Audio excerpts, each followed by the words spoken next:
പൂവിളി പൂവിളി പൊന്നോണമായി ഇന്ന് അത്തം. മാവേലിയെ വരവേൽക്കാൻ നാട് ഒരുങ്ങിക്കഴിഞ്ഞു.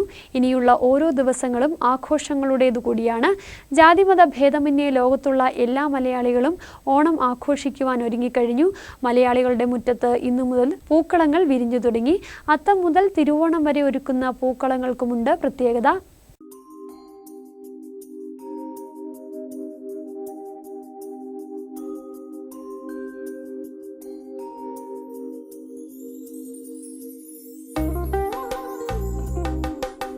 വയനാട് ദുരന്തമേൽപ്പിച്ച ആഘാതത്തിനിടയിലും മലയാളികൾ ഓണത്തെ വരവേൽക്കാനുള്ള തയ്യാറെടുപ്പുകൾ തുടങ്ങിക്കഴിഞ്ഞു.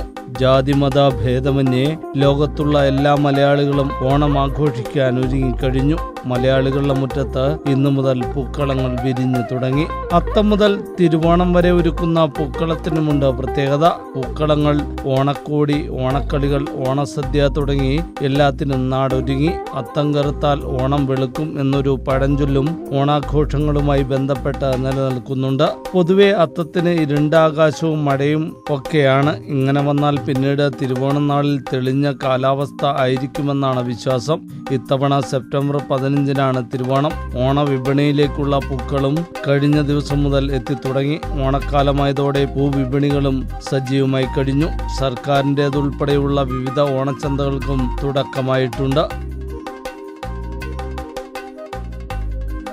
News desk, media net.